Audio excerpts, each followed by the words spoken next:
Good day. Good day. Jumping into some, well, that didn't work out the way I wanted it. Let's see here.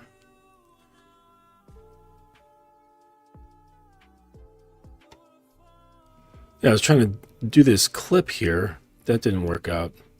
Let's try that again. Oh, because I put it in backgrounds.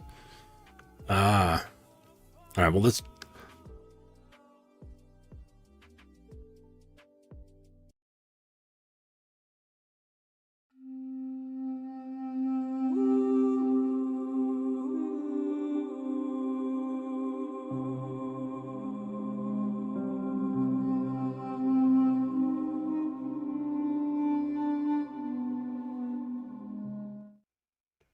Yes, that's better.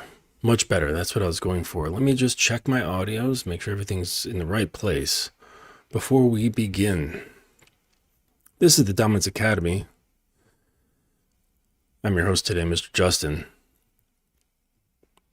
Hope you guys are having a good day. It's fucking cold in New York right now.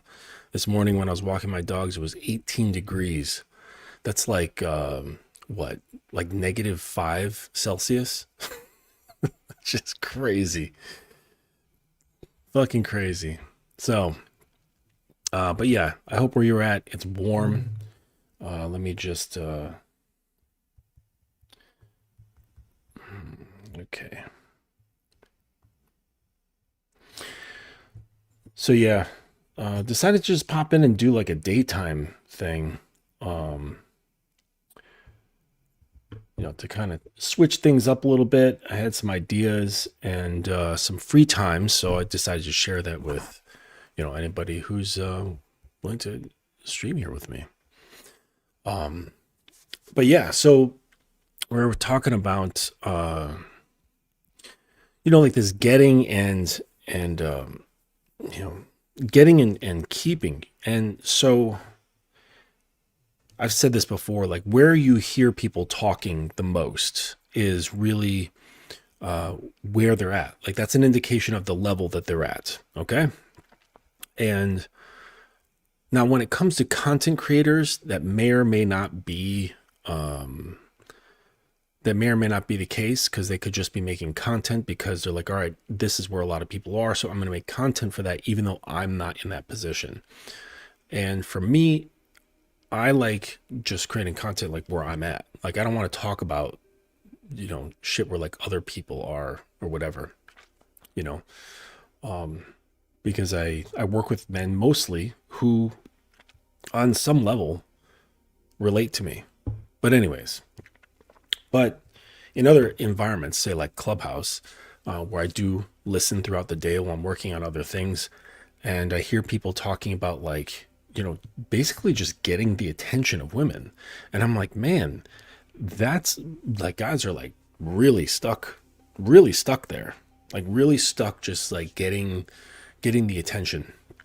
And I get that. Like it's one of the most, well, no, they all have their own, I was going to say one of the most difficult places, but they all have their own level of strain or challenge or difficulty, however you want to put it. Okay.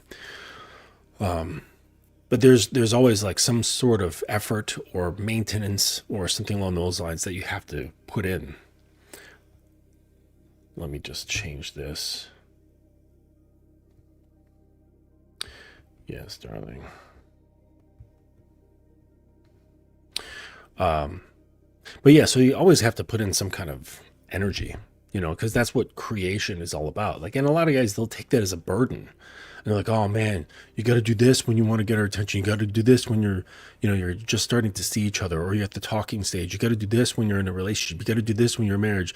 And it's like always like this position of looking at being with a woman as a burden of all this shit that you have to do. So that tells me that a lot of guys just want to kind of like relax. Like they want to have the thing that feels good, but they don't want to have to do anything in order to create or maintain.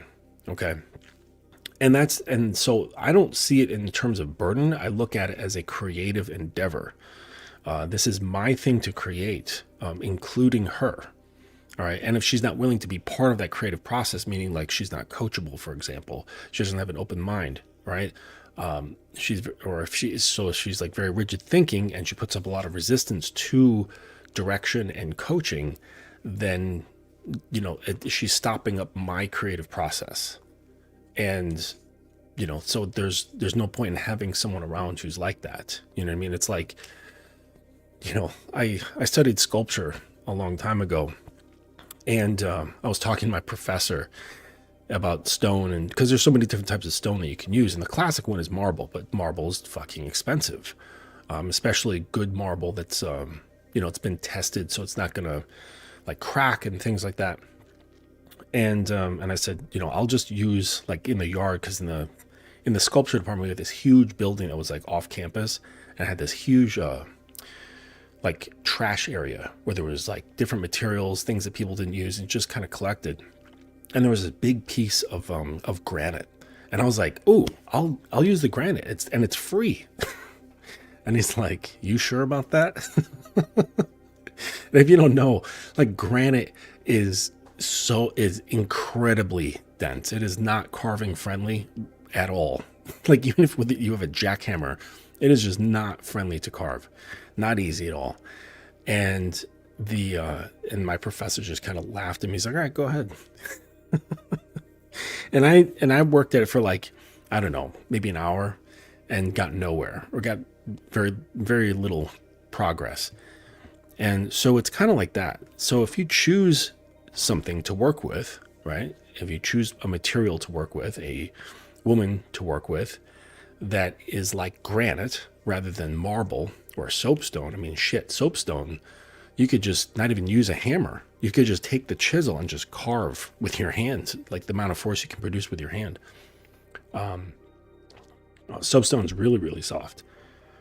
So if she's more like granite, you're just going to be wasting energy, wasting time, wasting resources, and and it's hard to get that back. Because like people say like, "Oh, that's all renewable." Yeah, but those things all exist within a time frame. They exist within time. Like time you can't get back, but the things you spent within that time, you also can't get that back. Like, I mean, except for the tangible stuff. So, it's important that you choose wisely. Like regardless of like how attractive she might be, how sexy she is, how well she sucks your dick, how good she looks in lingerie. Like it doesn't really matter, right? Or if like maybe she came from this really great family and they're all fucking millionaires. If she's granite, like what use is the girl? It doesn't matter. Okay? Softness matters. Coachability matters. Hey there, kitten. I hope you're feeling better. You didn't really update me on that. But I hope you're feeling better. And while she's here, a shout out to her. Happy birthday. Happy New Year, as I like to say. I say Happy New Year for birthdays because it's your new year. Okay? You've just passed. You're about to start another circle around the sun. So it's your new year. So that's the way I like to look at birthdays. So I always say Happy New Year to people. So back to the content at hand. We're talking about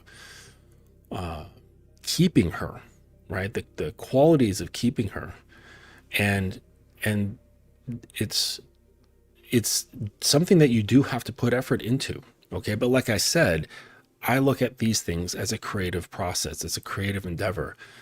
And it just makes things a lot easier when you have direction and skill and she is pliable. Makes sense, right? So that makes sense. Direction and skill plus pliability equals a greater chance of something to be created. Okay. And, and then like a girl could be pliable, but she gets with a dude. Maybe he's really cute or something like that. He's very handsome, but he doesn't know what he's doing. He's only driven by sex. and that's it. And she's like, oh, like I really wish he would lead me. But he's not. He doesn't care. He's just like, open your legs, and that's it.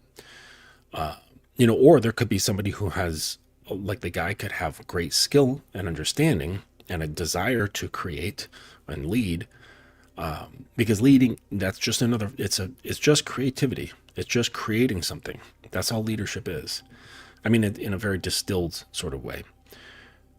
But the girl is not pliable. She's like granite. Okay. And then the worst combination is when there's a granite girl and an unskilled man, and they come together. That's just the worst, Like that's saying like, here, carve this, and you give somebody a lump of granite, and they just look at it. They're like, what do I do? You're like knocking on it, like rubbing it with their hands. Like, I don't know how to make this change shape, They're yelling at it. Kind of reminds me of in Dune, the first Dune movie from 1987, I think.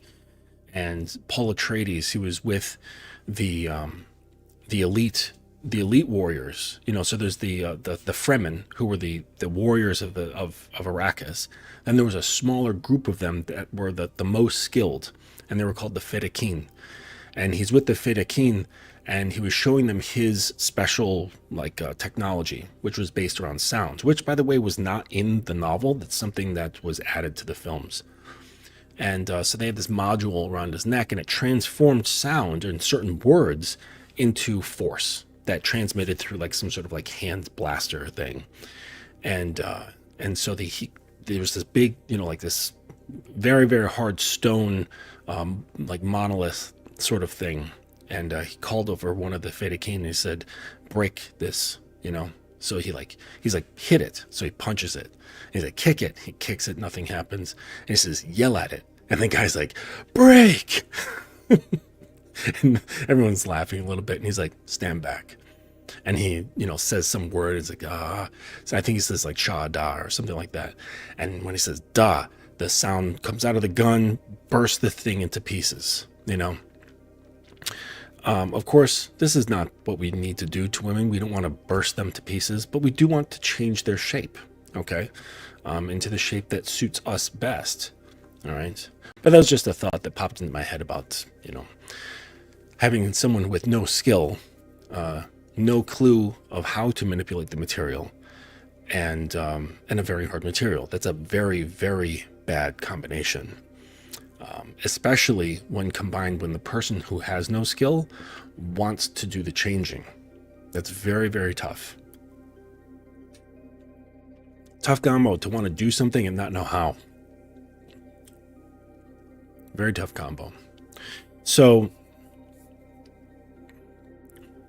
but a lot of guys, like in their efforts, they can bring about the attention. Maybe they can start talking. Maybe they can start dating. Maybe they can start fucking.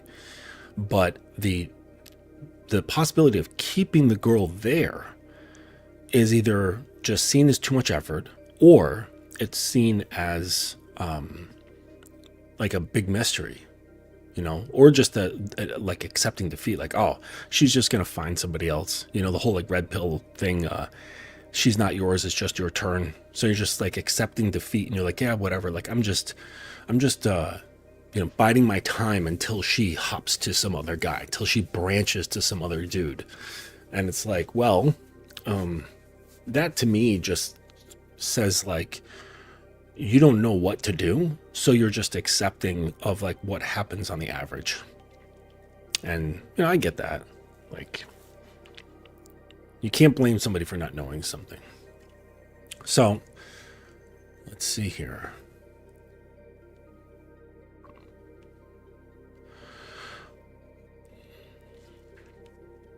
Yeah, this is pretty early. I had some time. So like what I'm like actually publishing my first book on Amazon, and it's like it's geared as like this sort of like an ancient scriptures of wisdom for dominance, right? So imagine like, some ancient wise old dom that has like some sort of maybe a mystical or sacredness about him, and he wrote this book of like these various lines, and they're just little like 2-sentence things kind of put together. They're called aphorisms, and putting these aphorisms together in a book and showing just the depth of dominance, and how that reflects on your existence. So that's being put together right now. There's certain things have to be approved, and I have to wait a few days. So hopefully by Friday that'll be available on Amazon. I'll be sure to plug the links and all that stuff. There's also one for the submissive, where it's like the same idea, but this like ancient, like deep mystical submissive queen sort of sage type person put together this sacred text. That will be coming. And then there's a compilation of like shorter books. I think it's like 4 or 5 shorter tomes that are coming together into one tome. So it's gonna have like 5 sections, all coming around like different subject matter. But I'll talk about that later on once it's ready. So that's happening. So I'm just kind of like waiting, and I figured I've got time, and so here I am. Nero, how do I become a great leader? Do you have any videos? I do have videos, just kind of like look through them. The funny thing is about leadership is that there's not, well, it's part of being a man, and part of being a man has a lot to do with so many different like factors. So in basically like any of my live videos, you're going to come across information that has to do with leadership, because everything's sort of intertwined. Okay. So we could even take like the subject of self-belief. All right. You cannot be a good leader if you are lacking in self-belief. You can't, so leadership is very much hinges on a number of different topics and qualities within the self that if not dealt with, you can't ever be a decent leader. And it's all like internal stuff. Okay. Because there's plenty of guys who have, great external things, but they're not good leaders. They're still hungry. They're still grasping. They're still suffering in that way. And, but that's not to say like every guy who has like a lot of things in his life, or a lot of successes, that he's guaranteed as a bad leader. That's not what I'm saying. I'm just saying it's not determined by those things. So there's a lot of things that put together that make one a good leader. It's not like I'll say, okay, do this, do this, do this, do this within the frame of leadership. And then you say, okay, do this stuff, and now you're a good leader, because there's other characteristics and mental frameworks and emotional alignments that easily create leadership. So leadership is actually a result of something, not something you actually create. It's like a symptom that just comes about. It arises naturally due to getting other things in alignment. And it's a number of different things. So you can find information about that on like just a whole host of my videos. Just go to the live section and just watch a few of them and keep going through them, and a lot of the stuff will start to make sense.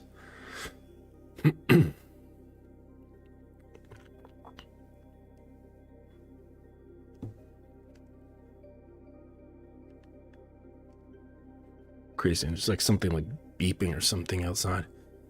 All right. How do you deal with the aloneness that arises as I get over my fears? I've gotten over a lot of my previous fears. They held me back: social interactions, public speaking, interacting with women. So you're drawing a parallel between aloneness that arises and getting over your fears. So you felt less alone when you were afraid? That doesn't make any sense. I don't see the correlation between these. So, but aloneness, that's a different thing. I can mention that. You should never feel alone. Actually, no, aloneness is not a problem. Let me rephrase that. You should never feel lonely. Lonely as a man is not possible. All right, because I am always in the best company, which is me. I love, and that's not like from a position of cockiness. It's from a position of self-appreciation. Stillness in your mind, stillness in your spirit. Okay. Like I'm not scattered. I'm not looking for something because I don't have internal anxiety, because I'm really fucking comfortable with who I am and where I am. So I'm always in great company. I'm never bored. I'm never anxious. I'm never feeling lonely. But loneliness and the state of being alone are two different things. Like right now, I'm alone. Okay, I mean, minus like my dogs and their buddy who's visiting. But so by human, in terms of humans, like yes, I'm alone, but I'm not lonely. I'm never lonely. So that's something. If you are feeling lonely, that's something to look into. That's an opportunity. That's not like something, oh no, that's bad, I have to contend with. It's a doorway. It's a doorway that you can explore yourself and learn about what's going on with you. Okay? But I don't know how that relates to getting over your fears. Not at all. So let's talk about the topic here, about keeping a girl. Okay? Keeping a girl. So most guys have this completely backwards idea of what actually makes a woman stick around. They obsess over all the external stuff: money, height, abs, the perfect fade, the right kind of watch, the curated Instagram feed, a fancy lifestyle. You know, look, I'm not going to lie to you. Those things help. They get her attention. They make you notice you, and they can make her think, okay, this guy might not be a total clown. But here's the truth, that it's harder than most men can handle. None of that actually captures a woman. Okay, so you'll see, say like this, Instagram celebrity on a boat or in a resort, and he's like surrounded by girls. Okay, and you say, wow, he's got these girls. Okay, but I would say the minutes that, let's say, he got out of shape, or maybe he, let's say, got into a car accident and he was no longer tall because he was always in a wheelchair. Let's say he had some kind of crazy financial thing and there was a fallout, and now instead of having, $500,000 to his name, he now has like, $20,000 to his name. Those girls are going to vanish. Okay. So yes, they're there, but they're not captured. They're not pulled into his gravitational field. Okay. These external things, they are attention getting. They do have an influence of their own, and they have their own sort of gravitational energy, but it's nothing that pierces her. It does not pierce her soul. It doesn't draw that part of her out. Okay. And then like ties to it. Kind of reminds me of like an avatar, when they take their tails and they like bring it to the animal and they're like, I see you. Like that shit's not happening because of a yacht experience. Okay. It makes her present, but she's not actually present, if that makes any sense. So they think, it doesn't, so it doesn't actually keep her. It doesn't hook her emotionally.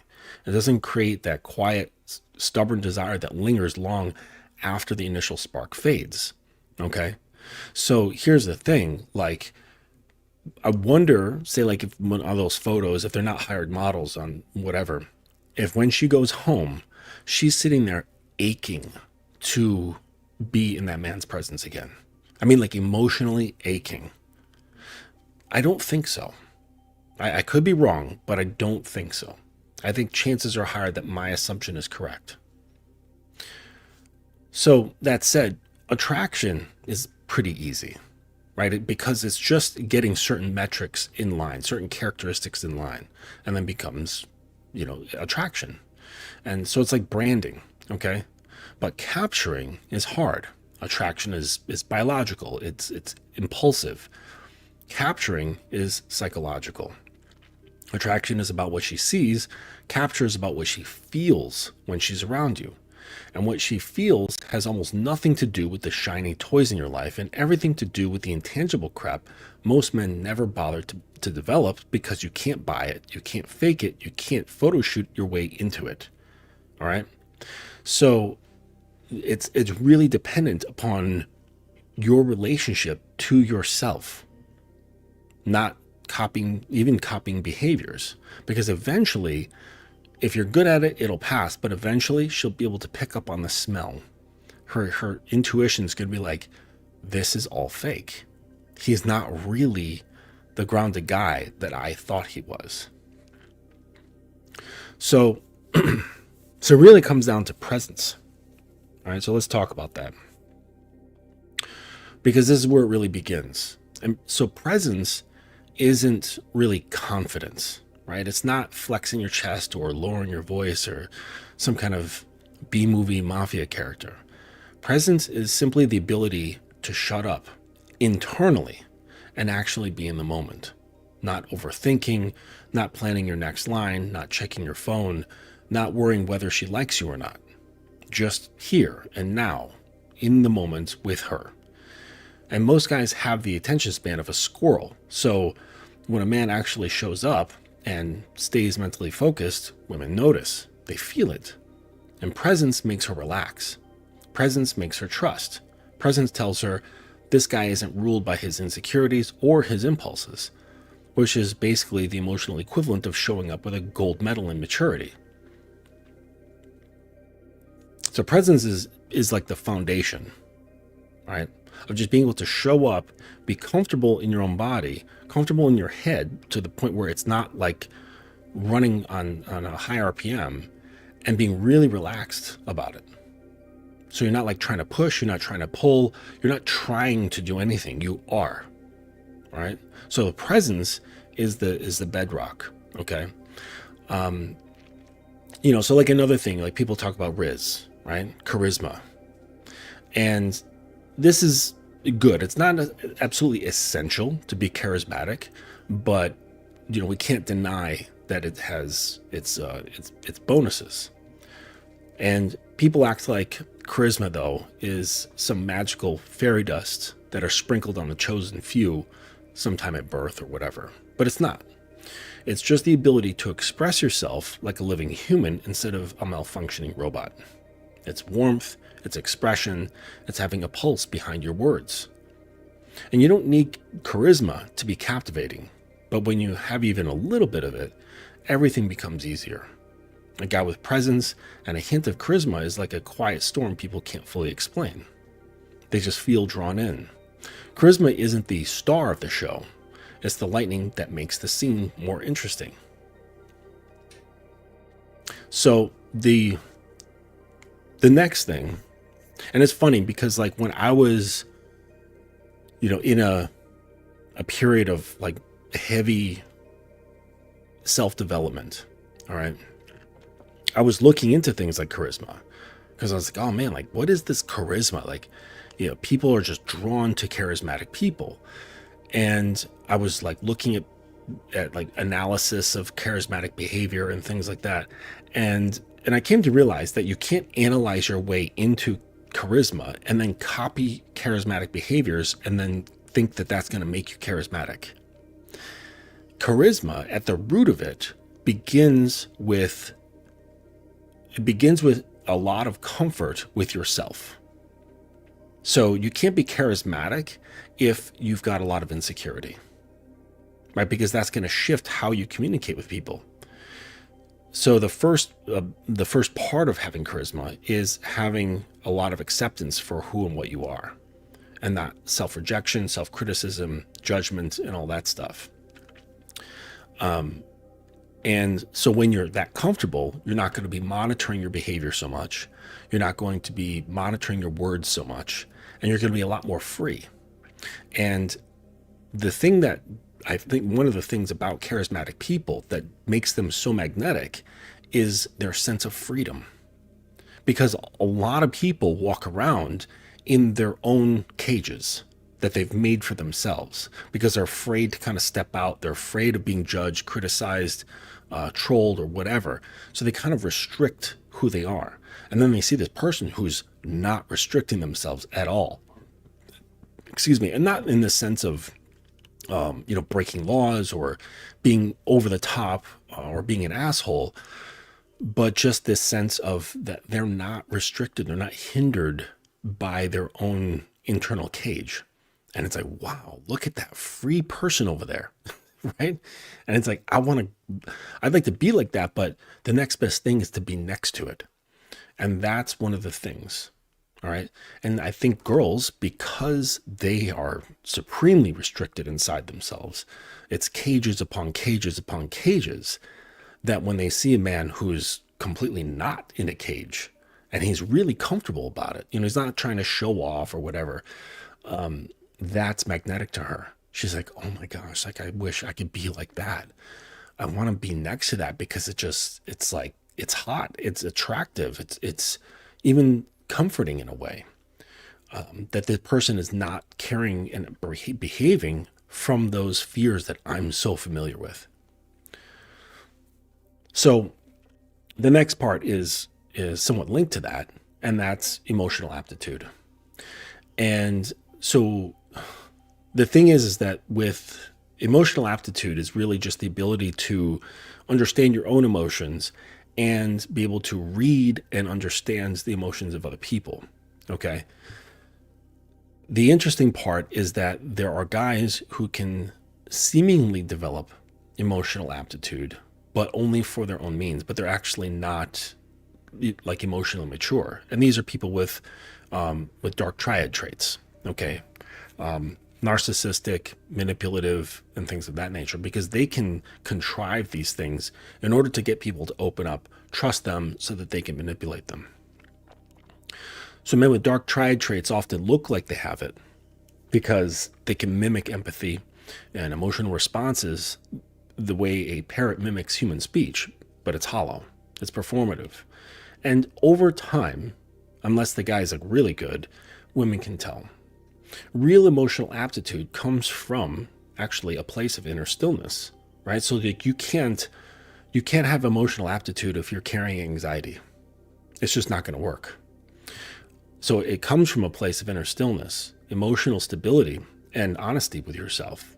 And actually the honesty is how you get to a place of stillness. When a woman feels that level of attunement, she softens in ways she doesn't soften for the average guy. She feels understood without having to explain herself, seen without exposing herself, and safe without being smothered. That's part of being captured. That's getting into her experience of being captured. And so in order to develop that kind of presence and the emotional aptitude, that's going to require you to be authentic, to have authenticity. And I know like the term is overused a lot, but there's no way around it, because at this point it's like kind of cliche to say like, oh, you have to be authentic, okay? And most guys are constantly performing. They're trying to be who they think women want instead of who they actually are. And the problem is women are emotional lie detectors. They can sniff out the incongruence almost instantly. I mean, except for guys who are just very good actors. And when you're pretending to be confident while internally panicking, she feels the mismatch. When you're acting like a badass but secretly terrified of rejection, she'll feel that too. Authenticity is not about dumping your insecurities on her. It's about being congruent with you, and congruence is really simple. It's basically the alignment of your thoughts, your words, and your actions. That's all congruence is. So it's not about dumping your insecurities. It's about congruence. So your words match your tone, it matches your body language, and the whole thing actually reflects your reality. So when you're congruent, women are more likely to trust you. And when women trust you, they become incredibly receptive to you. And it's just a funny thing that guys develop, because they will think that in order to gain the girl's compliance, they have to show up differently, which indicates that the guy rejects himself. So he hides, he tries to mask, he tries to promote like this different set of marketing to girls. And that's, he's already falling flat. Like he's falling flat before he even opens his mouth, before he even interacts with a girl, because he's starting from a baseline of self-rejection, that he's not good enough. And then that is a doorway, because that's a belief. And so the real question is not how do I get the girl, but more importantly, how did I arrive at that belief? And are the explanations for how I arrived at that belief justified and true? Is it a justified and true belief? Or is it just something I came to believe because of me feeling about myself during certain times in my life, based around how other people were treating me? So I came to the conclusion that I'm unattractive, that I'm undesirable, that I'll never get with girls or whatever. So you see, like the real truth, the real pathway was really not about getting the thing that you wanted. And when those certain situations don't turn out the way you want them to, it's actually an opportunity for you to look at the truth. And the truth is going to be behind your discomfort. It's going to be sitting behind your anxiety. It's going to be sitting behind your fear. That's where you're going to find out who you are. And you'll find out that the who you think you are is likely a culmination of beliefs and perceptions that you didn't choose, that you adopted through certain experiences and came to certain conclusions which became beliefs. But none of it was factual, nor was it consensual, nor did you choose it. It's just something that happened, okay? But I don't want to go too far down that rabbit hole. So in light of that seriousness, something that really helps keep a girl around or wanting to be within your sphere is playfulness. And this one separates the men who feel heavy and exhausting from the men who feel refreshing and compelling. So playfulness doesn't mean acting goofy.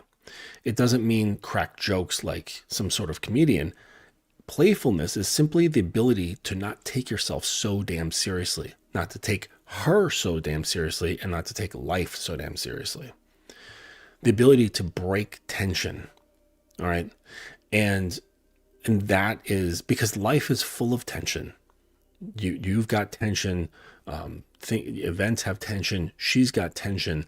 So if you have the ability to read a situation, because it shows that you have like situational awareness, that you can read a situation and just naturally break it up, right? Not because you're thinking, oh, this is a skill that I must have in order to keep her.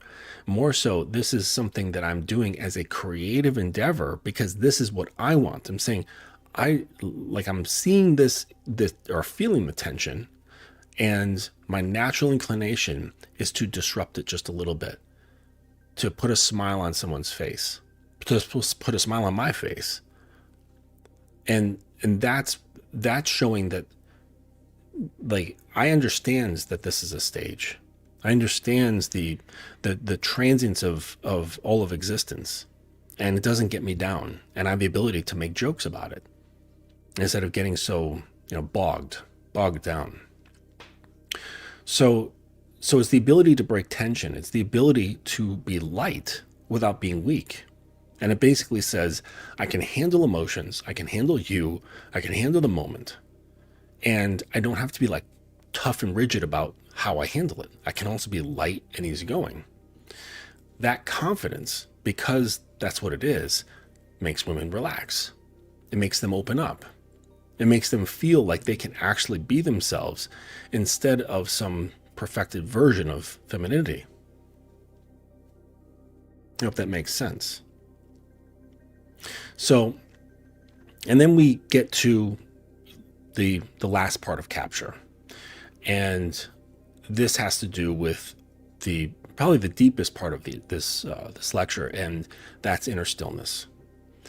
And I think like a lot of guys a lot of people have a misunderstanding of what stillness is. And stillness is not necessarily quietness. It's not being stoic. It's not the cold, brooding, I say nothing because I'm mysterious type shit. Inner stillness is the absence of internal chaos. So actually, a lot of these characteristics that I'm mentioning is not the like adding certain behaviors. It's often the result of letting go of certain things. So in this case, for stillness, it's letting go of internal chaos or the things that produce internal chaos. And it's the slowing of your inner pace. It's the reduction or the extinguishing of anxiety. And it's the ability to feel an emotion without being owned by it, without being swept up in it. And women can feel this instantly. They feel it in your timing, your pauses, your breath, your body language. Inner stillness tells her, I'm not a man who reacts. I'm a man who chooses. I'm a man who creates. That's intoxicating to women on a level men rarely understand. A woman will walk away from a handsome millionaire for the man with inner stillness. And that's the truth. Because look, there's tons of examples in society. Like, who is that guy? Jeff Brady. Okay? Jeff Brady, the quarterback. Immensely successful. He's probably a bajillionaire. Let me just, Tom Brady net worth. Okay, so Tom Brady's net worth is 300 million right now. That's a lot of fucking money. His wife left him. Now, of course, I don't know the details to their relationship, but here's the thing. With humans in general, we do not throw away anything that we perceive as valuable if we can resist that, unless someone is like forcing us to, okay? Like if we can help it, we will not throw away something that we perceive as valuable. And that doesn't mean some sort of like intrinsic value. That's why I said perceive, right? Because I could have, maybe been given a gift by my grandmother and it's just a stupid little thing, right? Maybe it's just a little trinket, but because the meaning is there, it now has a lot of value to me. Okay. But intrinsically, like maybe it's like made of tin. It's worth like 4 cents. But to me, it has perceived value. And I will not throw that thing away. I will not throw that thing away for anything. I'll guard it with my life. It's incredibly valuable to me. And so this is what I mean by perceived value. And people just don't do it. People do not throw things away that they perceive as valuable. Now, that's not to say that you must then turn your behaviors such that you maintain her perceptions of you, okay? Because that means now you are following, right? Her desire or her perceptions of what she considers valuable is leading. So I'm not saying that you should serve her perceptions of value, all right? This is just an in general statement about people do not get rid of things that they perceive as valuable. And and that's just evidenced in society. There's plenty of very famous or wealthy people who just get left. And they're just like, no, that's not it. He's not it. She's not it. But when there's a guy who has this presence and has that stillness, it's very difficult for her to rid herself of this person. And the reason being is that it produces a tremendous emotional response in her. And that's something that cannot be manufactured. It cannot be copied. It cannot be bought. So the emotions that my sub feels when she's communicating with me or she's in my presence, there is no amount of money, like say like Elon Musk liquidated all of his assets, gave it to me with that amount of funds, I could not manufacture what I produce in my sub. There's no way. It's impossible. And her, like many women, are stuck to certain men like glue. Like someone put Gorilla Glue between us and they're just stuck. Like I would have to purposely do things with the specific intent of severing that connection in order for it to happen. I would have to consciously do something to make her level of disgust grow so much that she would have to rip herself away from it. And even then, because of the emotional impact over a certain period of time, it would leave a gaping wound after ripping that piece apart. So she would never be the same. And just lifestyle and money, looks, things like that, they don't do that. Plenty of women, they leave rich men all the time. And let's say they don't take his money, or they take just a little bit or whatever, you know. There's no like lasting thing. She's not sitting there like reminiscing and like kind of like loathing what had happened. Was lamenting, that's the word I was looking for.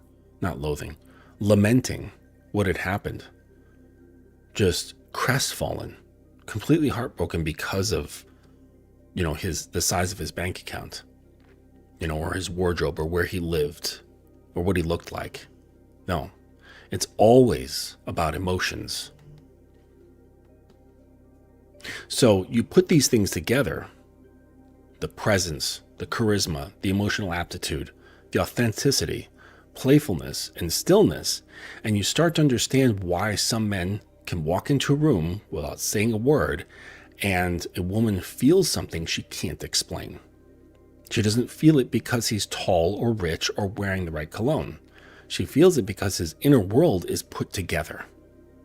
There's no doubt that's happening inside him, and she can feel it because he's integrated, because he has actual substance, not just a shiny exterior. Attraction is about signals. Capture is about energy. Attraction gets her attention. Capture gets her devotion. Attraction makes her curious, and capture makes her choose. Most men chase the external because it's easy and measurable. Really, there's steps to it that you can follow. And you can, if you've got the tenacity and the consistency, you can create those things to one degree or another.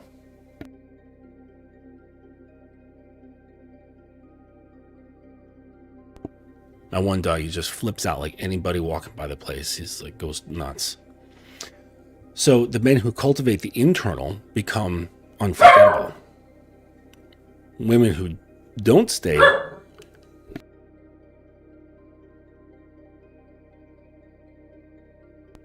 little asshole. So women who don't stay with a man because of what he has. They stay because of how they feel when they're in his presence. And those intangibles shape that feeling more than anything else. And that's what captures a woman. So I wanted to like jump back to what I was saying about feeling something she can't explain, or picking up something that she thinks is off. And I'm remembering this book that I used to read when I was a kid. Well, a book that my mother used to read for me. And there was this amazing author. He was the author and illustrator. Look up his stuff. Like if you're into like, I don't know, just good art and good stories. His name is Bill Peet. P-E-E-T. And he was, I think, big in like the late 70s and 80s, if I remember. But there was this one story called Cowardly Clyde.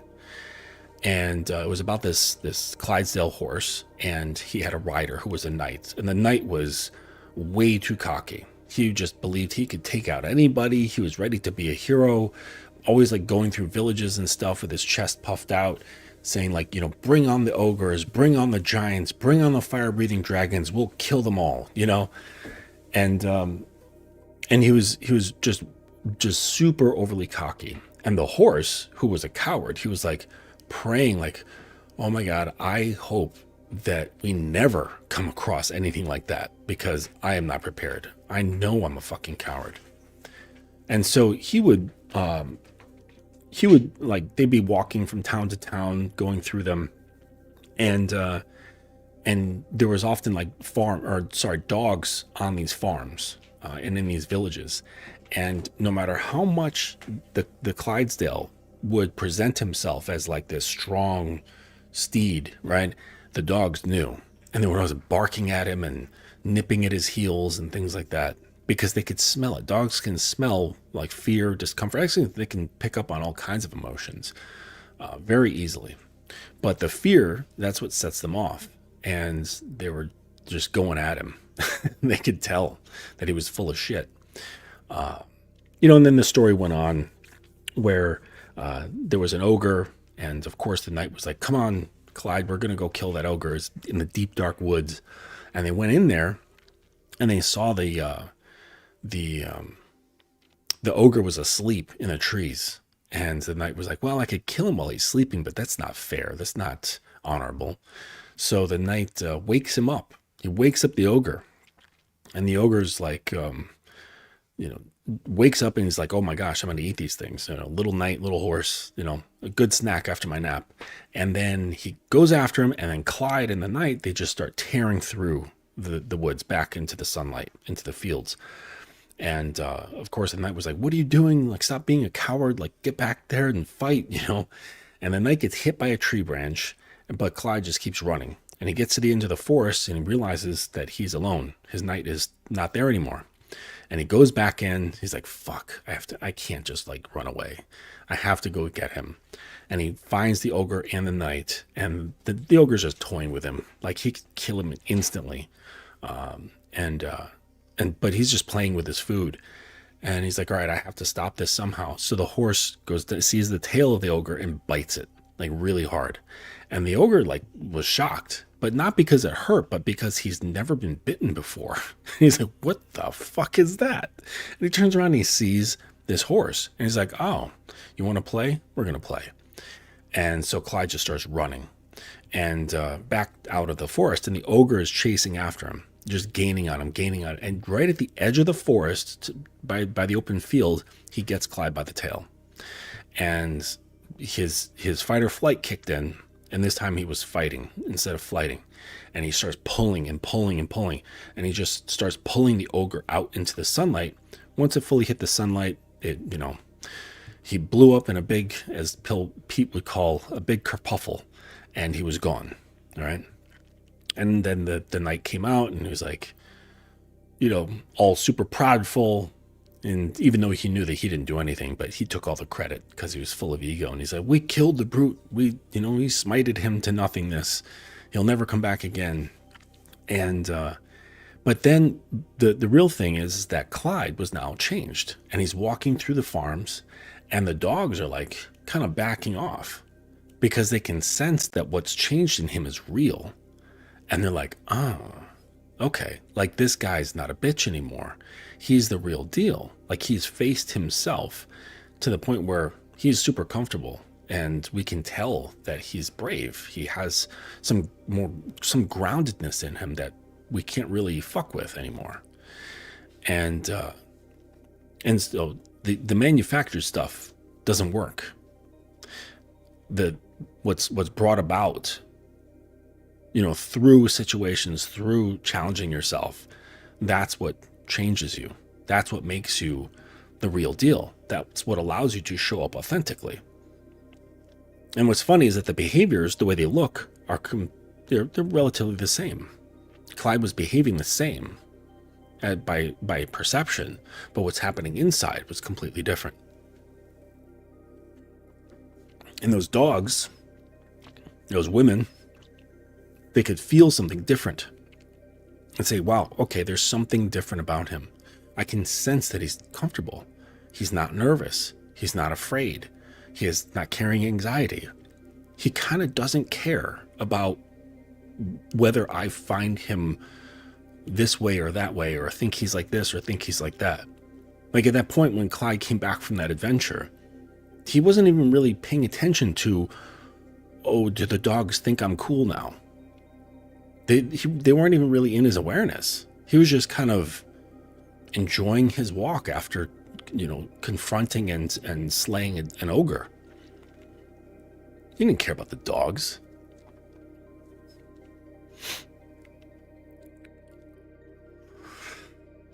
Sammy. The persona I had was made up of the fears. Know that it's being looked into and released. Great question of who am I now that persona and fears are released? Yeah. So, and it's a process. It's not like, one day or like you spend some time and then it's like, boom, okay, there's no more fears and that's done. And now you're into this whole new thing. It's sort of this process that of like back and forth that happens over time. And then eventually you come to this place where that all over time bleeds away. Okay. That like constructed sense of self. And then there's a new set of anxiety, which then is this discomfort with not knowing who you are anymore. And so if you want to learn more about that, look into it's the four stages of self-awareness according to the Gnostics. All right. And Gnostics are not where am I? So Gnostics with a G, Gno, right? STIC, Gnostic. And it's a very, very old, like psycho-spiritual philosophical tradition that dates back to the 1st century AD. Really, really old stuff. So they have these four basic layers to personal development. And so the first one is the Nigredo. And this is what they call like the darkening. And this is the process that involves the burning away of the dross, seeking the prima materia, the original, pure, uncorrupted matter of self. And this is symbolic of a rebirth. And fire is a critical element to achieve this. This is why it's not easy, right? There's a burning away, and it's uncomfortable, right? And in psychotherapy, this stage is represented by facing the shadow, which I talk about a lot. Okay, and this stage refers to a blackening of mood, right? It's not like, oh, I feel great now and everything's happy because I've faced my shadow. No, it becomes, and this is where the phrase, the dark night of the soul comes from. And the process of internal conflict and facing one's undesirable qualities, it's so intense and it's confrontational. So that's why it feels bad when you do this. And then this fire burns away the misconceptions, the self-criticism and guilt, and it is the death of the previous identity, creating the possibility of the birth of a new self. So, but once this is done, you're kind of left in this like weird, like void state. And it again doesn't feel good. Okay. It's a blackening or darkening of the soul.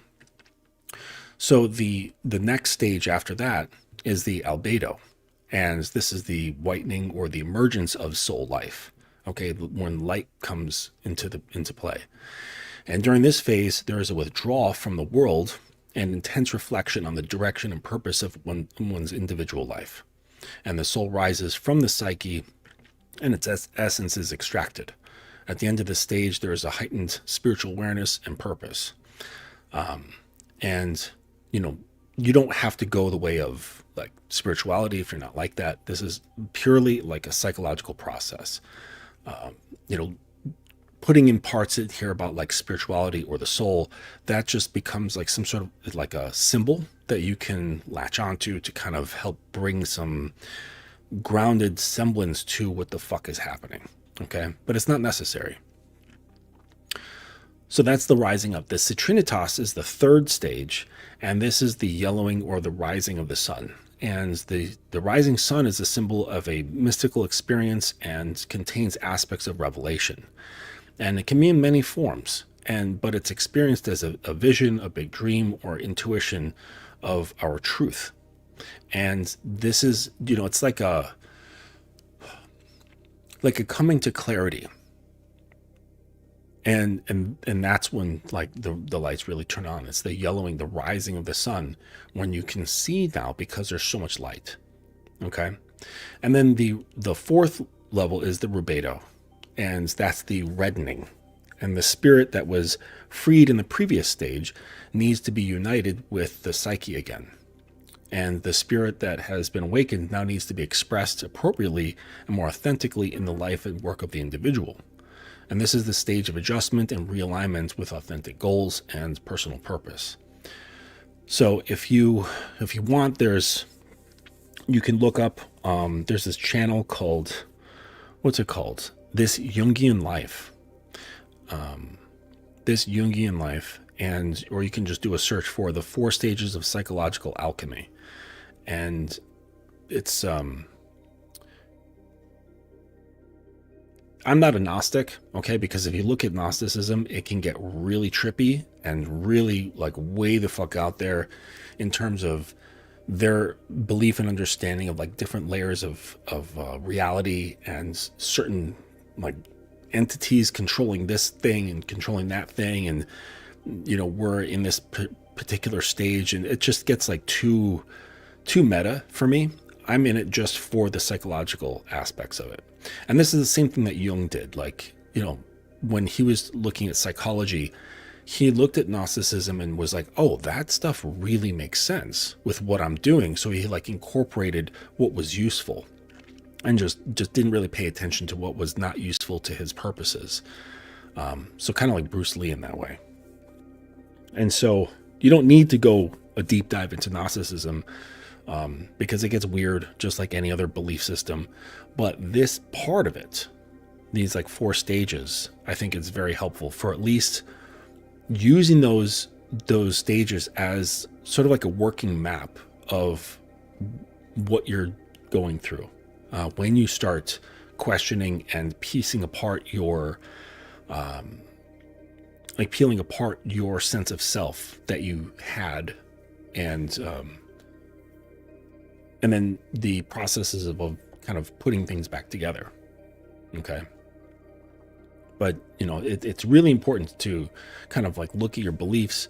And the beginning parts of the Nigredo stage is really just looking at your beliefs, your internal dialogue, the stuff that you say, and catching yourself on the things that you say about yourself or women or society or this thing or that topic or whatever.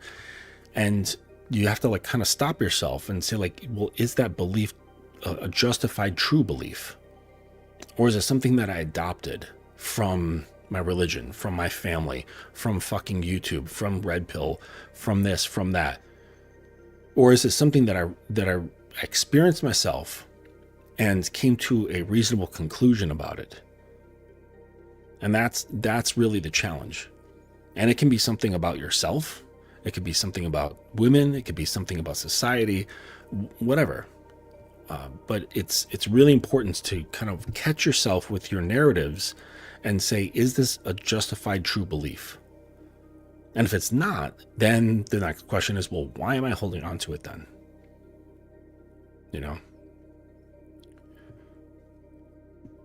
Like there's plenty of guys, for example, who they hold on to these red pill beliefs about women. A woman will do this, and then they back it up with the acronym AWALT. All women are like that. And like, can I say that? So if all women are like that, why aren't I saying that stuff about women as well? Why? Is it because I'm making everything up? No. I mean, you're welcome to, if anyone has like, questioning my authenticity about what goes on in my life, I'm more than happy to introduce you to any one of the girls that I've interacted with recently. I can connect with me on Instagram. We'll get into a group chat. You can even get on video if you want to. I don't care. Doesn't matter. I will introduce you. I don't have to promote or say, oh, this is what's happening, that's what's happening. I don't really care. So if my life, if my life is not like that, how can women all be like that? Oh, it's because you're tall. No, I'm not. It's because you're famous. No, I'm not famous. It's because you're rich. No, I'm not rich. I'm a 48-year-old regular guy. That's it. Just a regular dude. So why don't I experience that all women are like that? Shit, I don't even know what behaviors that is even pertaining to. If you give me a second, I'm going to find out, unless somebody can answer it for me. Let's see. When Red Pill says all women are like that,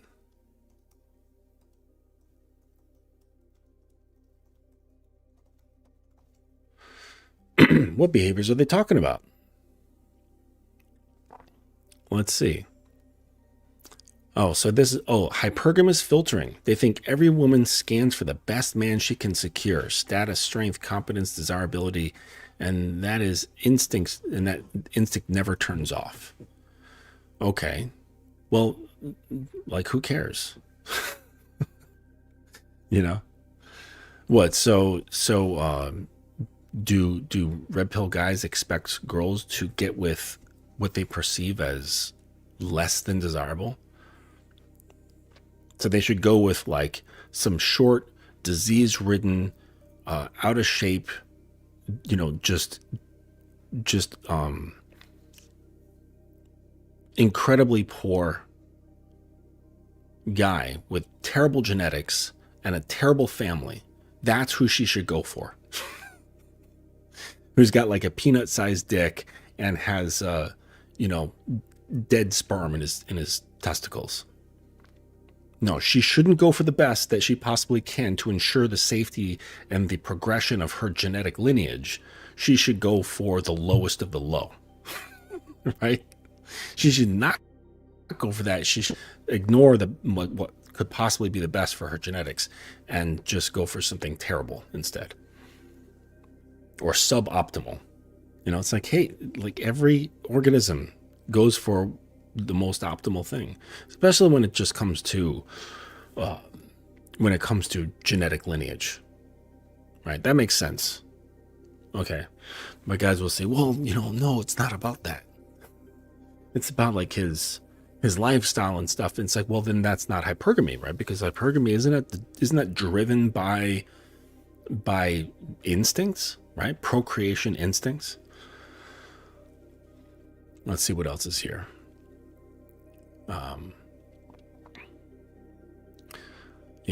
Behavioral examples like losing interest when a man becomes passive or insecure, being drawn toward men with stronger presence, direction, or success. Okay, yeah. Comparing even subconsciously the man she's with to potential alternatives. Yeah, I mean, that's just fucking nature,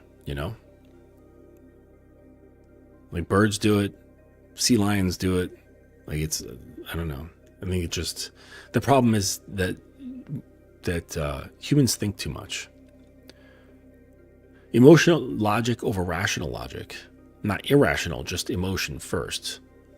Responding to how a man makes her feel, not what he says. Shifting moods that dictate attraction or desire. Being influenced by vibe, tone, and presence more than argument. Okay, so that I could agree with. Maybe I'm wrong. Maybe all women are like this.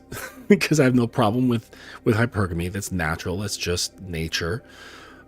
Emotional logic over rational logic. That makes sense too, right? Because I just talked about how important it is that how a woman feels about you is more important than just about anything. Let's see, testing strength, consciously or not. Oh, shit testing. Yeah, because she doesn't want to get caught up with a fucking loser. Right? Like, why would you want a woman, like if you had like a sister, right? Or your daughter, are you saying that you wouldn't want her to bench test men? Right? To see if he's optimal, to see if he can withstand the rigors of life. Or she should just take like anything that comes along, right? Just procreate with any fucking dude who can come inside her. Anything. That's good enough. No. You're going to want you want your daughter or your sister to have discernment of quality. And this too is done in wildlife. They're going like animals. We're gravitating towards what just, perceives to be the best, or what's perceived to be the best.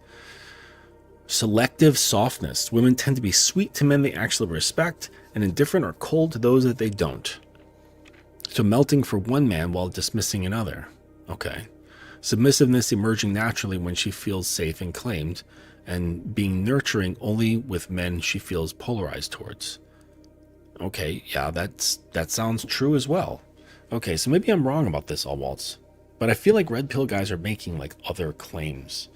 I think they take these things and they're like, oh, women are so self-serving, self-possessed, and things like that. And maybe that's the part that I'm confused about. Because, my girl, she doesn't act like that at all. I mean, I suppose she could be pretending, but I mean, that's her loss, not mine. Like, doesn't change me, doesn't change my experience. It doesn't affect my internal world because, that's not able to be affected. So if she wants to put on a charade for however long, like, that's on her. That's like I benefit either way, whether it's genuine or disingenuous. I'm still benefiting, so I don't care. I'm just like, oh, daddy, I love you so much. Hey, if she's cosplaying that, either way, it doesn't change my life. She's the one wasting time. But I don't think that's her case, but I'm just saying. Desire for leadership, sexual duality. They believe every woman has a good girl, dark girl split. Polite exterior, deeply erotic interior, wanting a man who can pull out the darker cravings, being more sexual with the right man than with previous ones. Duplicitous, I think that's the word. Social calibrations. Women read social dynamics like a radar. They assume men don't. Conditional loyalty. This is the controversial one. Red Pill believes a woman's loyalty is tied to how she feels about the man today, not to abstract duty. I could understand that. But generally speaking, like when you think of like high level characteristics, let's say like courage, integrity, loyalty, things like that. You're not, what comes to mind is not a woman. And that's not to trash women. I'm just saying that like these are just characteristics you think of when you think of a man. And so, but if I were to say other characteristics like mutability, flexibility, sensitivity, those sort of things, right? You would think more so of a woman, right? Because they are the ones who take form. They take the shape of something else. Typically, like your sense of an idealized man, he's not going to do that. He is his own shape. And the idealized woman, she takes his shape. She's the liquid that pours into his vessel. So, and takes the shape of that vessel, whatever it is. Okay? So it makes sense that, her loyalty is tied to how she feels about the man. And if that feeling shifts, then she's going to become less loyal. And not some sort of like abstract duty. But I also think that it comes from certain bubbles, okay? So like to the American woman, this makes sense, okay? But if you go to, say, like certain parts of Africa, certain parts of East Asia, certain parts of Southeast Asia, where there is a strong sense of like duty to the family, fuck how you feel, that this is a position that needs to be fulfilled, regardless of how you feel about it. That makes things different, right? Because there's tons of situations where the guy is just awful, or he's awful due to being unaware, but his wife, children, whatever, they all stay with him because it's just been ingrained into the culture for generations and generations and generations. We're talking like hundreds of years. So there's no idea of like, maybe the emotion will be pulling, saying like, ugh, I don't like how this feels, I want to go away. But there's this sense of like cultural duty that says, I cannot, I will not, because that's like a social sin. So I think that's kind of where there's a problem here, you know, because I think when guys are looking at women in this way, they're really looking at Western women. So it says here, like, the red pill uses Awalt not to insult women, but to say these instincts exist across all women, no matter their personality, upbringing, or culture. But yeah, I don't know. Maybe I'm just misunderstanding, because I feel like when guys were saying Awalt, it was more of an insult. You know, like, all women are like that. And I think to me that makes sense, because the guys who are usually talking about this stuff is often coming from a place of pain. You know, but I guess I'm not, I don't know, I'm more just focused on my own experience rather than trying to analyze hers. You know, and I think due to that, I'm enjoying much more like a fulfilling experience, you know, as you know, with regard to my interactions with women, because I'm really just primarily concerned about me. I'm thinking about what I want to paint, not how the canvas feels about what I want to paint or what their thoughts are about what I want to paint.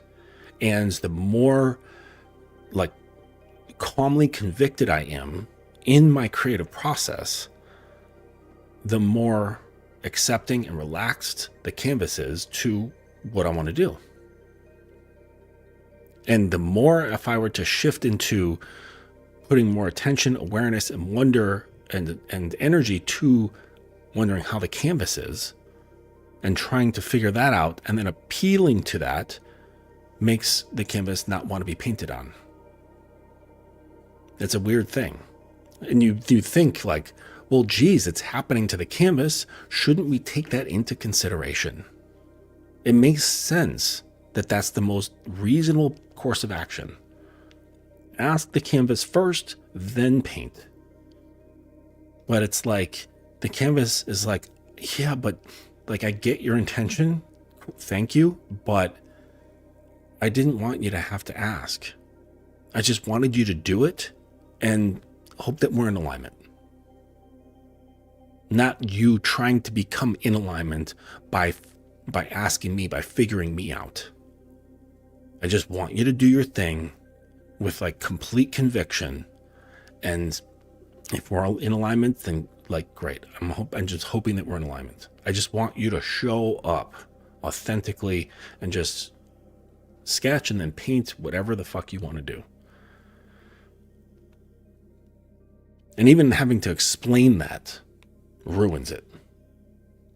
You know, like, one of the best things, it really just explains a lot of girls and like the mentality when they're like talking about, say, like hooking up with some guy, and they're like, I don't know, just like, I don't know, we met at this like cafe and we were talking, and then like one thing led to another, and then like we were just like making out in the, you know, in the back courtyard, and it just happened. And that's really what they want to feel. They don't want to have to instruct or anything like that. They just want to be able to say, it just happened. Because, you know, like, say, like the characters in a novel, to them, things just happened. They didn't realize that they were part of a process, that someone created the experience and all that stuff. The characters in a novel don't want to have that knowledge. They don't care. They just want to be able to say, this is what's happening now. It just happened. And I think girls are a lot like that. You know, when there's the attraction, when there's trust and things like that, like the thinking about how things are happening go away. And they're just pleased that what's happening is happening. Because they just want to say, I don't know what happened. It just happened. Next thing I knew, his cock was down my throat. And that's the story that they want. Now you could analyze it and go, well, it's because she doesn't want to accept, responsibility for her sexual choices or for her social choices. And yeah, that's true. Women should be more accountable. And, honestly, the guys who say that, they're just pissed off because it wasn't their dick. Really, that's the simplest answer. But the thing is that to be accountable is to be more like the container. I do know some very accountable women who are like extremely upfront, straightforward, and very accountable. Guess what? They act like men. They wear armor like men. They communicate like men. They hold themselves like men. And they go through life like men. They're extremely accountable. This is undesirable. So it's like what you're asking for doesn't exist. It's like, well, I want her to be soft and feminine, pliable, moving and variable, but also be accountable. So you want the water to be a solid and a liquid at the same time. It doesn't work that way. Or I want her to be solid when it benefits me and liquid when it benefits me. Now, this isn't to say that you should accept a woman's aversion toward accountability. It just means that the only time you can address it is when she is in your container. Because in your container, part of its construction has to do with honesty and accountability.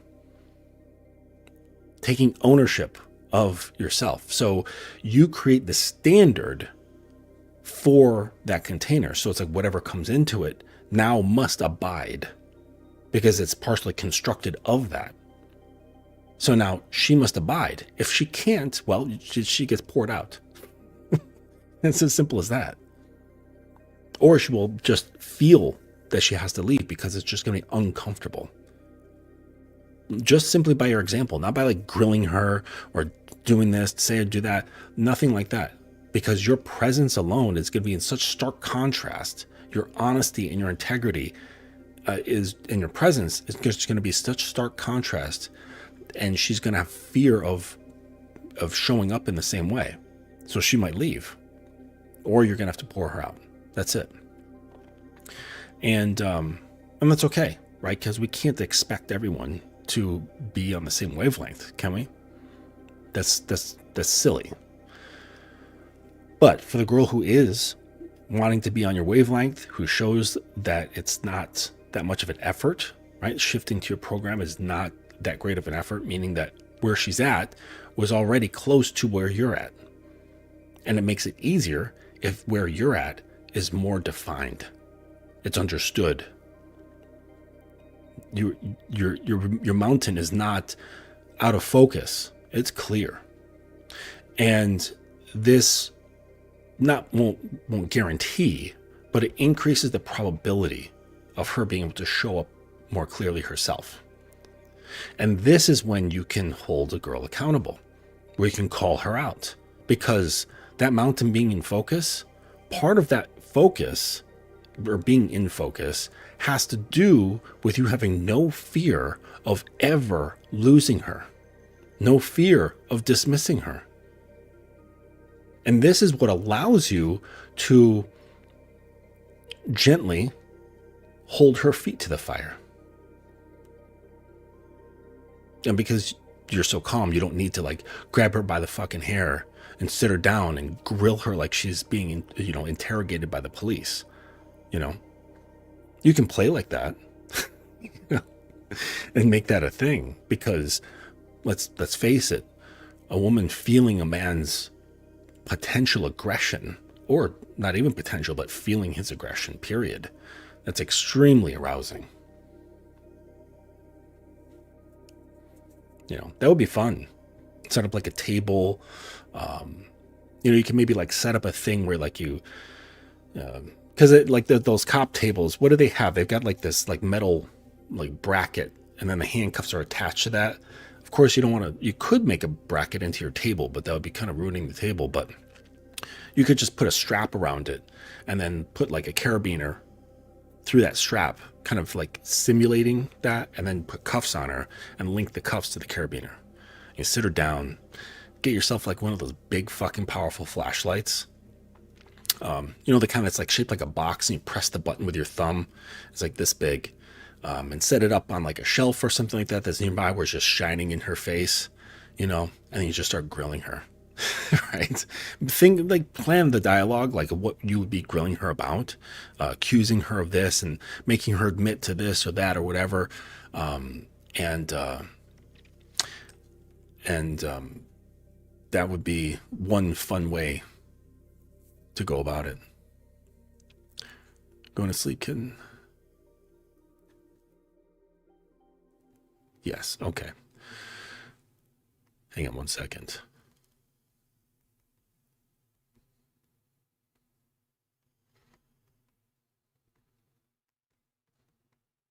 Just saying good thing. Okay. So, but yeah, you could totally make that into a thing. You know, turn it to like a strip search, or a strip, like then strip search, a cavity search. You know, I think you need to search these things. You know, I think you might be hiding drugs in here. You know, put on your latex gloves, that sort of thing. Make it a whole thing. You know, feeling your aggression, feeling your power. But the thing is that, like, you know, once she's bought in. My point is that once she's bought in and she has chosen to like willingly be on your program, and you have no fear at all of losing her in any way, that's when you can make her accountable to her own behaviors, to the things she says, the things she does, and sometimes even how she thinks. Right? That's when it gets deep. When you can start addressing her thought patterns, you know, and influencing them, that's when it becomes very powerful indeed. So, okay. All right, guys, I'm going to pull this one to a close. I hope this was helpful for you.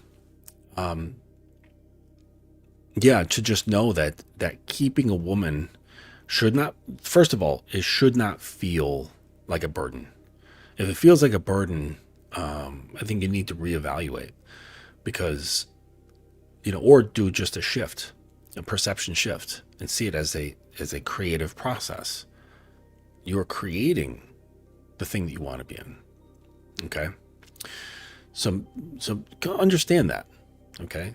Reframe what you're experiencing as something that you are creating, and therefore I think that will be less of a burden for you.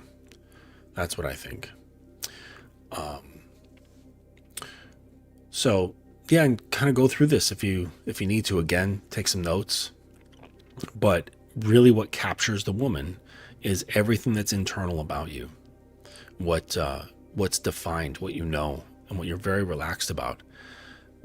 It's not the stuff. Social media has exposed and destroyed those stupid red pill beliefs. Social media did it. When we hear about guys like Tom Brady getting left, you know, like, how many rings has that guy won? You know, he's successful. He's you know, he's a handsome guy. I mean, his head's kind of shaped weird, but you know, he's tall and athletic, like famous, left. Tons of guys, tech moguls, just billionaires, actors, sports heroes, you know, say like badass lawyers, doctors, like all these guys, just, they get left. So that puts to rest that, you know, looks, money, and status is the way to get the girl. It might bring her in. It might inspire some curiosity and give her a reason to spend time with you. But just because she's around doesn't mean that you have her. Having her is indicated by You being the first thing she thinks of when she wakes up, and the last thing she thinks about when she goes to sleep.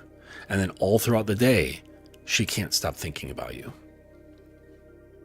And no amount of money is going to create that emotional shift. No amount of money. Like, it's impossible. Like my sub, and I don't say this to be like a bragger, but just to show the reality. Like, she worships the air that I breathe. And it has nothing to do with what I have. It has to do with how I've affected her mind. And I didn't go into it with this idea of like, oh, I want to affect her mind so that I can get to the position of someone worshiping me. It just had to do with, this is just how I am. I'm not trying to create an outcome. It just happened to be the case. And so that's an important distinction for you guys. Because anything you're going after ultimately controls you. Your impulses control you. Your desires control you. Your cravings control you. Right? That's why the Buddhists said the three major poisons that cause suffering in our lives is craving, ignorance, and hatred. You have these three things, or one of these three things, your life is going to be fucked. You're going to suffer. So she's here. I mean, it's kind of like, like if God loses a follower, do you think he gives a shit? No. You can't affect God. He's complete. Yes? He's not like contingent on, like, now he's feeling insecure. Oh, man. Now he's going to go get depressed and watch some, Lifetime movie and eat a tub of ice cream because some follower didn't want to follow him anymore. No. He's complete for all eternity. Yes? I mean, and I can't even say complete, but God is complete in all eternity, in every direction, in all timelines, in every reality. So why can't you feel the same way? I mean, if you're a believer, say at least in the Judeo-Christian versions of this entity, you are made in his image, yes? So what the fuck you feeling insecure about woman not following you? Or what the fuck you doing feeling excited because one is? Do you think God gets excited because, oh, he's got a new follower? Yay! I'm the man. No. God is just God. He just is. He's the mountain of mountains. You know what I'm saying? Nothing affects it. So you're the same.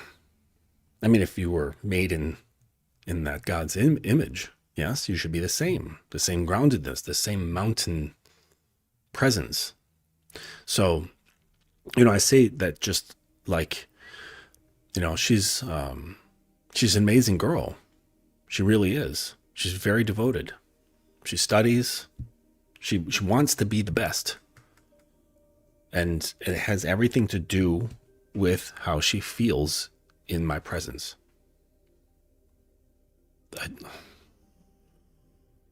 Jeez. I'm just trying to think like what I bought for her. Okay, I bought her flowers for her birthday.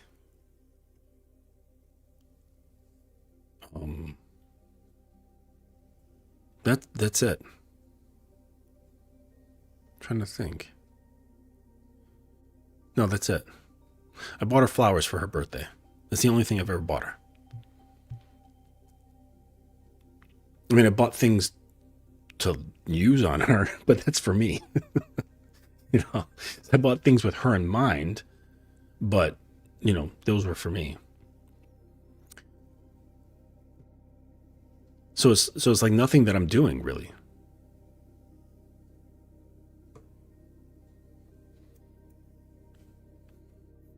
What's up, Stephen Mack?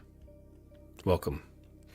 The LMS bullshit is the carrot dangling in front of the donkeys to keep them worshiping the consumerism system in place. Well, for sure. Because, check this out. Is God in need of anything? Nope. Because he's a complete system. Or it is a complete system. It wants for nothing. And this is the problem. This is why. So maybe I'll get into this on another stream, but I'll like pepper it here. This is why the modern male is such a problem. Okay, it's because they have been coerced and manipulated to becoming more receptive. This is why you're seeing more ads and products geared towards young men. You know, when I was growing up, there really wasn't, except for like toys, and like that's about it. Like when I was in my 20s, there was nothing like really geared towards me. In my 30s, still even, like there was nothing really geared towards men except like a few things, you know, like, oh, you need a new riding mower, some shit like that. It was like very practical stuff. Okay. But now, I mean, I'm on the subway in New York and I see an advertisement because, you know, they put the advertisements in these strips like up above the windows on the train. And there's like a man's picture there, and the advertisement is for L'Oreal makeup. Now they like have specifically created makeup for guys. And this is not talking to gay men. This is just men. Now, if you want to wear makeup, whatever, that's on you. But the point is more so about the larger system at play. Okay? The consumerism system, because prior to a certain generation, men were somewhat impervious to consumerism. We got only what we needed, and that was it. And it was usually pretty practical, and it wasn't based around impulse. It was like, all right, this thing I need, or I'm doing this job, I'm going to go to Sears to get this one specific tool, and then I'm getting it, and I'm going home, back to my project, right? It's not like, oh, what you want to do? Let's go to the mall and shop. Like, my father's generation didn't do that. I didn't do that. I still don't do that. My grandfather's generation didn't do that. If they needed something, they would go get it and then be back. Like, that's it. It was really hard to penetrate. So this is why women were the largest aim for marketing and consumerism, because they have the emotions there. You make them feel a certain way that you can control their desires and impulses. So, as well as perception and belief. So men, there was a slow, like, absorption, or if you want to call it absorption, or chipping away, maybe like chipping away at that exterior, just like a tick, tick, tick, tick, tick over the years, right? And like this generation, they're impervious. The next one, just slightly susceptible. The generation after that, slightly more susceptible, and so on and so on and so on, to the point where the hermit crab has no shell. It's just this squishy little being. And you're like, we gotcha. All right, feed it in, boys. And you start plugging social media. Just, you ever see, what's this gun? I think it's called like the Firestorm. Look this up. It's like the fastest shooting gun in the world. And it can shoot like 50,000 rounds in 1 second. And it sounds like, that's how it goes. So if you hear like a machine gun and you hear it go, that pulsing sound is actually the sound of the air in between the rounds as it's exiting the chamber. Okay. This thing, Firestorm or whatever it's called, it's like just this big, like big box. And on one side of it, just riddled with holes in a grid. And they just go all shooting, I think, like in, not all at once, but like row by row. Just go like all the way down. And so the reason why it sounds like so rapid like that is because there's little to no distance between the rounds. So that's why there's no pulsing sound, right? But anyways, that's how the media, they were like, fuck it, pull out the Firestorm. And guys just got riddled. And I'm like addicted, and now they're in and fully manipulated, pulled apart, opened, and now they can just be fed anything. And they've lost their way. They're now susceptible, so easily susceptible and addicted to our phones, and just easily getting in. This is why I am preaching to you guys almost all the time to guard your mind. Do not consume endlessly. Do not consume without purpose. Just eating for the sake of eating makes you into their puppet. It makes you just easily controlled, easily shaped. You're not a man no matter how fucking weights you pull at the gym. If you are controlled by forces outside of you and how to think and how to feel, you've lost. I don't care if you're fucking 6'10" and 410 pounds and you can push 1,000 pounds. I could give a fuck. You're weak.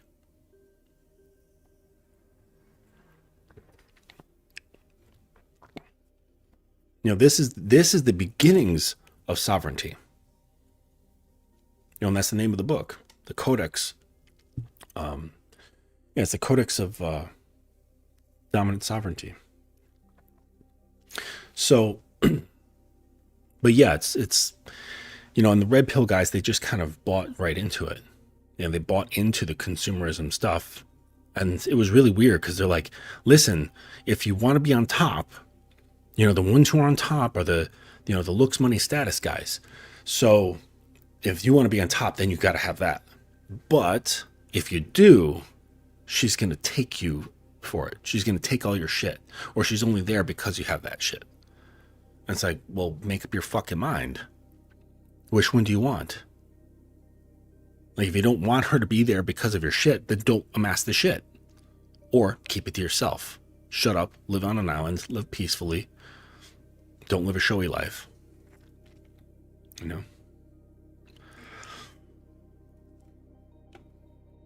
But yeah, that's a good point. Make sure you're not a donkey. And don't not do this because you're bitter. If you're like, I don't want to be the donkey, but because you're sour inside, you're still just a pussy.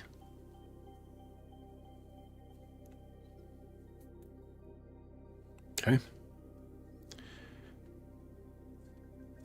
Anyways, all right, I'm gonna go chill, finish my coffee, and just relax, get back to writing.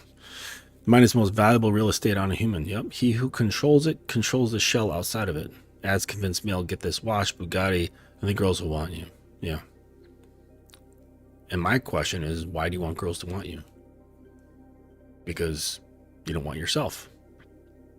You want somebody else to want you to confirm that you're wantable. Well, why do you have a problem with you being wantable or not in the first place?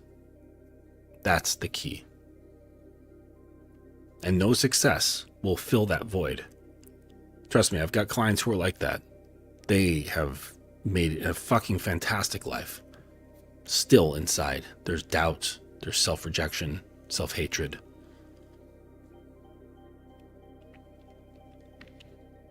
So it can't be filled by, it's like, you want to deal with your inner shit? You need inner shit tools. You want to deal with your outer shit? You need outer shit tools. Makes sense, right? You don't take, carpenter's tools to fixing drywall. You use drywall tools and materials. That's why they make drywall screws and they make wood screws. It's for a purpose. So you want to get shit aligned. Don't use the outside to fix the inside, and don't use the inside to fix the outside. They're separate. But I promise you, you'll have less strain if you first deal with that inside shit. Then the outside might be a little bit easier, because you won't give a fuck as much.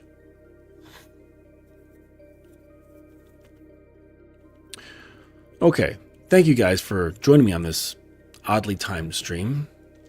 It was nice having a break from the regular schedule. So I might do this more in the future.